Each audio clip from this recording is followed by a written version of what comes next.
মক্কায় কি সত্যিই বন্দী আছেন মহাদেব? জানুন আসল রহস্য। বন্ধুরা, ইন্টারনেটে একটি দাবি দাবানলের মতো ছড়িয়ে পড়েছে, পবিত্র মক্কা নগরীর কাবার নিচে নাকি বন্দী হয়ে আছেন দেবাদিদেব মহাদেব। কেউ বলছেন সেখানে রয়েছে এক প্রাচীন শিবলিঙ্গ, আবার কেউ বলছেন মক্কার আসল নাম ছিল মক্কেশ্বর মহাদেব। কিন্তু এই দাবির পেছনে সত্যিটা ঠিক কি? কেন হাজার হাজার মানুষ আজও বিশ্বাস করেন যে মহাদেব সেখানে বন্দী? আজ আমরা পর্দা ফাঁস করব এই রহস্যের। ভিডিওটি শেষ পর্যন্ত না দেখলে আপনি আসল সত্যটি কোনোদিনও জানতে পারবেন না। সোশ্যাল মিডিয়ায় কান পাতলেই শোনা যায় নানা চাঞ্চল্যকর তথ্য। দাবি করা হয় কাবার কালো পাথর বা হাজরে আসওয়াদ আসলে একটি খণ্ডিত শিবলিঙ্গ। এমনকি প্রাক ইসলামিক যুগে আরবে যে ৩৬০টি মূর্তির পূজা হতো, তার মধ্যে প্রধান ছিলেন স্বয়ং শিব। প্রাচীন গ্রন্থ সায়রুলুকুলের কথা উল্লেখ করে অনেকে বলেন রাজা বিক্রমাদিত্য নাকি আরব পর্যন্ত তাঁর সাম্রাজ্য বিস্তার করেছিলেন এবং সেখানে শিব মন্দির নির্মাণ করেছিলেন।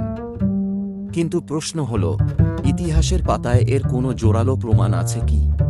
এবার দেখা যাক ইতিহাসের অন্য পিঠ। ইতিহাসবিদ এবং প্রত্নতাত্ত্বিকদের মতে কাবা শরীফ সবসময়ই একটি পবিত্র স্থান ছিল, তবে সেখানে কোনো দেবতা বন্দী থাকার তত্ত্বটি মূলত কিছু কাল্পনিক গল্পের ওপর ভিত্তি করে তৈরি। ইসলামের আগমনের আগে আরবে মূর্তি পূজা প্রচলিত থাকলেও সেই মূর্তিগুলোর সাথে ভারতীয় শিবলিঙ্গের সরাসরি কোনো মিল পাওয়া যায়নি। আর মহাদেব, যিনি নিজেই কালভৈরব, যাঁর ইশারায় সৃষ্টি আর ধ্বংস নির্ধারিত হয়, তাকে কি কোনো সাধারণ দেওয়ালে বন্দী করে রাখা সম্ভব? ভক্তদের বিশ্বাস অনুযায়ী শিব তো সর্বব্যাপী, তিনি কোনো নির্দিষ্ট ভৌগোলিক সীমানায় আবদ্ধ নন। আধ্যাত্মিক ব্যাখ্যা ও সতর্কতা। আসলে ধর্ম এবং বিশ্বাস মানুষের ব্যক্তিগত বিষয়, কিন্তু বর্তমান যুগে ইন্টারনেটে কিছু মানুষ ভিউ পাওয়ার জন্য বা ধর্মীয় উস্কানি দেওয়ার জন্য এই ধরনের মন গড়া তথ্য প্রচার করে। মহাদেব কোনো কারাগারের বন্দী নন, তিনি মুক্তির দেবতা।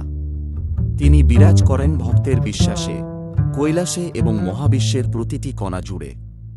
তাই কোনো ভিত্তিহীন তত্ত্বে বিশ্বাস করার আগে আমাদের উচিত সত্যতা যাচাই করে নেওয়া।